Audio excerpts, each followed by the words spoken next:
akan membahas ya modul yang berjudul Crypto Technical Indicators atau CTI bagian pertama.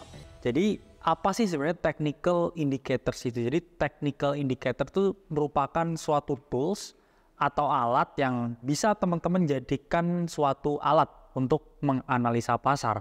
Jadi pada dasarnya technical indicators ini mengambil data historis dari market untuk kemudian teman-teman jadikan suatu alat pengambilan keputusan trading. Nah, jadi apa aja manfaat dari technical indicators ya? Kita ngomongin ya dari segi kemurahan dulu ya. Karena ini sebenarnya kalau teman-teman pakai technical indicators ya di platform TradingView itu pada dasarnya itu nggak bayar ya teman-teman. Kecuali teman-teman pengen fungsi yang lebih advance lagi itu teman-teman harus bayar. Dan lebih dari 95% ya platform trading itu selalu bekerja sama dan menggunakan TradingView. Jadi teman-teman bisa ya explore dimanapun ya platform trading apapun itu hampir semua menggunakan si TradingView ya karena gratis juga ya.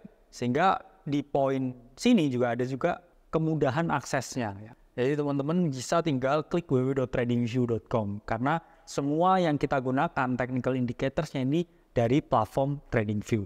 Dan di TradingView sendiri ya mereka itu juga lumayan fleksibel ya. Apa fleksibelnya di sini? Jadi fleksibelnya ini tipikal indikatornya di sini semua adalah open source, di mana teman-teman bisa mengkustomisasi sendiri ya. Karena teman-teman bisa nyesuaiin sesuai dengan gaya trading teman-teman. Siapa tahu ya nanti teman-teman juga bisa ya mengcustomize indikator buatan teman-teman sendiri.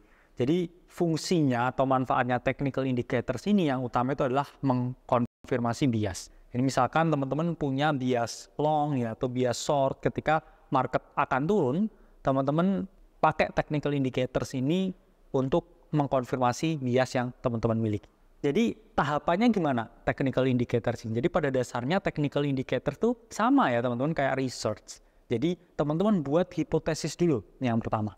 Jadi teman-teman analisa kira-kira market ini misalkan bullish atau bearish. Oh bullish misalkan harganya mau naik. Oh misalkan marketnya bearish ya berarti harganya akan turun. Nah itu kemudian teman-teman kumpulkan data lebih banyak. Lihat chartnya, kemudian buka indikatornya, terus baru setelah ada chart dan indikator, teman-teman bisa menganalisa. Oke, saya lihat chart patternnya, oke, saya lihat market strukturnya, ini bullish ya, ini bearish. Baru dari situ ya, teman-teman nanti bisa cocokkan konfirmasi dengan indicators. Oh bener nih, bullish ya indicatorsnya berkata begini juga. Oh ini bearish, indikatornya berkata begini. Nah itu bisa teman-teman lakukan ya dalam proses analisa data. Baru kemudian teman-teman buat simpulan. Oke, marketnya bullish ya, indikator saying bullish, saya juga akan mengambil posisi long misalkan di situ. Baru yang terakhir ya, ketika udah ketemu hasilnya, entah itu berhasil atau gagal, teman-teman lakukan evaluasi. Evaluasinya gimana ya? Misalkan saya sudah menganalisa ya, membuat hipotesis market naik didukung dengan indikator. Ternyata marketnya ini turun ya. Saya loss ya, ke stop loss. Terus ketika teman-teman berhasil misalkan, ya biasnya sama ya, kemudian alatnya sama dan ternyata hasilnya juga benar. Itu bisa juga teman-teman jadikan alat suatu evaluasi. Kalau memang analisanya ada yang salah ya teman-teman lihat lagi, backtest lagi, letak salahnya di mana. Jadi itulah fungsinya melakukan evaluasi setelah menggunakan technical indicators. Nah, jenis indikator sendiri itu ada 3 teman-teman. Satu adalah trend indicators, 2 oscillator indicators, dan yang ketiga adalah volume indicators. Pada dasarnya trend indicators itu merupakan indikator yang teman-teman gunakan ketika teman-teman hendak mengetahui tren pergerakan harga.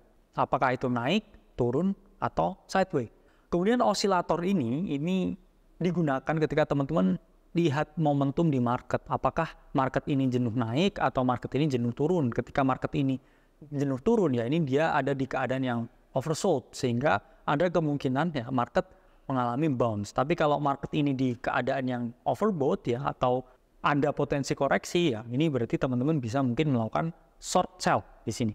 Dan yang terakhir di sini adalah volume indicators, yaitu merupakan alat ya yang mengetahui tingkat partisipasi ya dan juga volume perdagangan dari setiap sesi trading. Di sini saya ingin membahas ya beberapa kesalahan yang saya bilang mungkin dilakukan ketika teman-teman ini menggunakan technical indicators. Apa aja kesalahannya? Jadi satu ya, ini teman-teman menggunakan 2 indikator atau lebih dalam satu kategori yang sama.